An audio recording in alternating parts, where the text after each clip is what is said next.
empowering women in coffee with knowledge, advocating for the reduction of barriers for women in coffee, creating a forum to connect women throughout the coffee value chain. Uganda, a landlocked country in East Africa, it is home to 45 million people with a per capita income of 957. It is Africa's second largest producer of coffee. With over 1.7 million households depending on coffee production, the coffee sector is mainly dominated from seed to cup, yet women play key roles in cultivation and processing. Despite women's contribution, they are often excluded from decision-making and enjoy less access to training, information, and leadership opportunities. It is against this background that the International Women's Coffee Alliance, IWCA Uganda Chapter, intervened. The organization was incorporated as a non-government organization in 2010 to empower women in coffee with knowledge and support to help them achieve meaningful and sustainable lives in the coffee sector. In 2018, IWCA, in some of its operational districts of Ibanda, Kapchorwa, Luwero, Mityana and Sironko, launched capacity building program. Women in coffee were trained on how to lobby and advocate for their needs in the coffee value chain. We did the baseline study. The baseline was we wanted to first find out what are their needs, what are the issues affecting them, so that it can give us the best way what to do next. The training showed success for both IWCA and their trainees. I think our expectations were met. Somehow we are happy that our women have gotten to know about lobby and advocacy.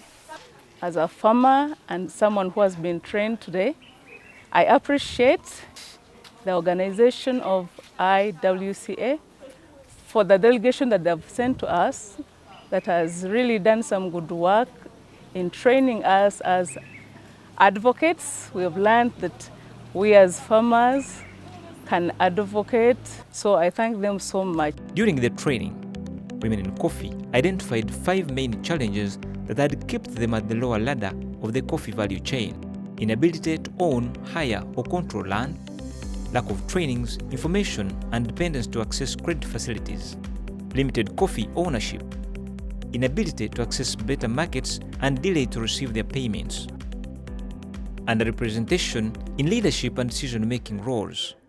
In 2019-2020, IWCA, with the intention to unblock the barriers that affect equal participation of women in the coffee value chain, reorganized the lobby and advocacy training targeting duty bearers at the district and parliament levels. The purpose of the lobby and advocacy training to duty bearers was precisely empower duty bearers acquire knowledge about the terms lobby and advocacy, build capacity of duty bearers on how to strengthen service delivery to beneficiaries, to make leaders strong advocates in supporting decision makers at higher levels for better policy and service delivery.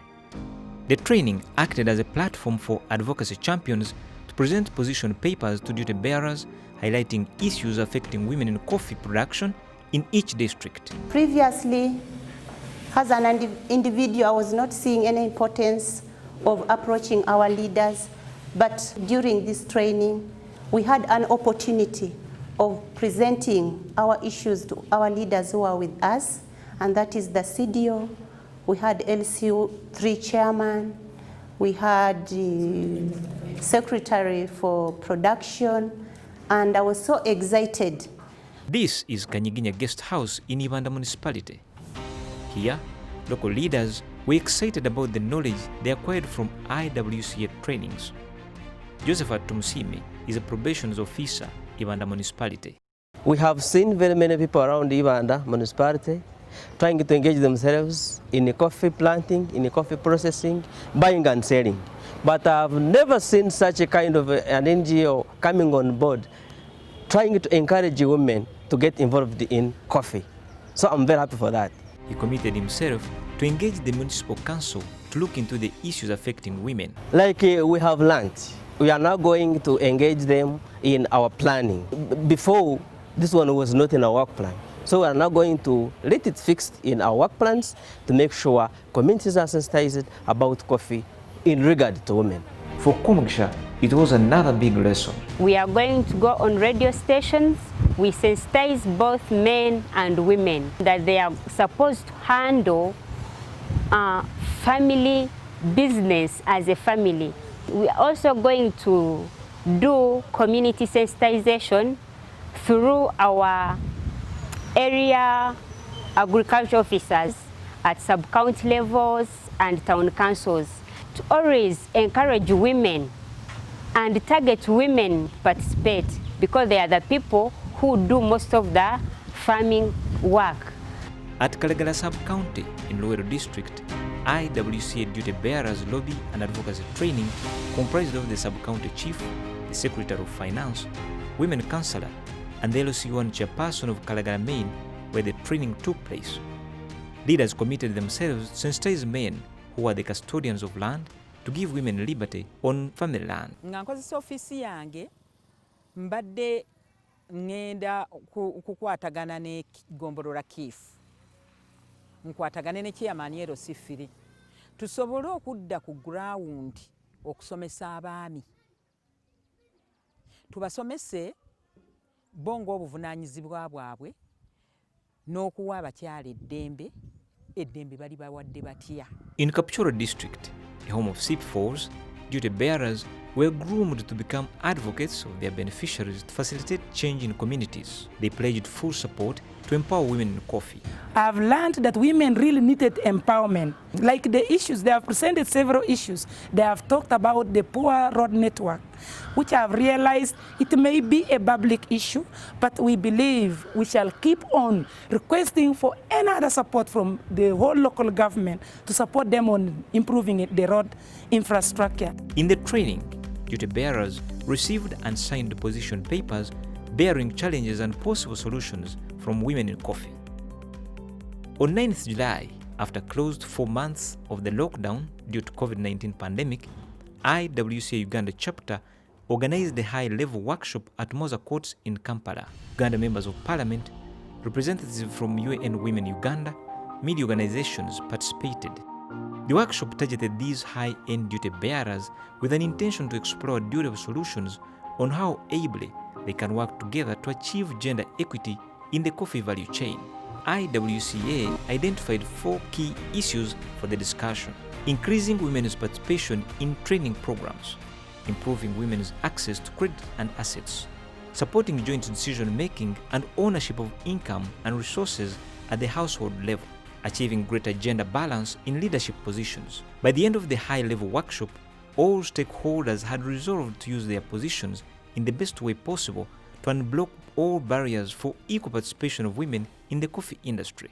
The law should be able to capture and say, for a family to register and participate actively in the coffee value chain, they should register as a family, not as a man. As a woman leader, I'll make sure that, first of all, the bill addresses gender issues, or any law that comes in as far as coffee and any other thing is concerned, the gender issues are addressed. Algon Silas, Member of Parliament, Kum Municipality, was one of the active members that took interest in the discussion. So, if you look at, first of all, Article 33(4) of the Constitution, it talks about the issues of women, making sure that we give equal opportunities in the political, economic, and social spheres of life. Now that I am here, my work is to utilize my position. If there's anything new that the IWCA would love to see in this law, we are now going to give the Speaker of Parliament a notice that we need these provisions, ABCD, to be put in this bill. So I think it's very, very important that we stay here to make sure that we identify any gaps which have not been extracted for insertion into this new bill. Kainza Justin is another duty bearer and woman member of Parliament for Bududa District. The workshop helped her identify the gap as a duty bearer and so learned that it would be better as a member of Parliament to reach out and encourage women to step out and take up those leadership positions in community. Another member of Parliament committed herself to volunteer to ensure that the coffee bill, which is currently at the floor of Parliament, caters for the inclusion of issues raised by women in coffee through IWCA. We are going to add our voice to ensure that the gaps which exist also be considered, to ensure that the bill that is coming out would help to empower women.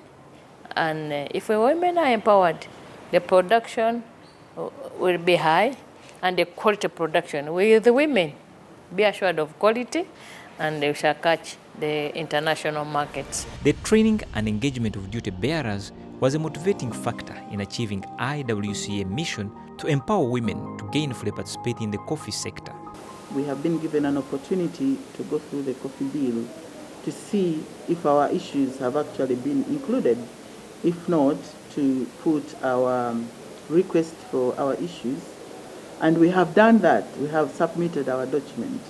And we are committed to mobilizing resources and to continue engaging with the duty bearers.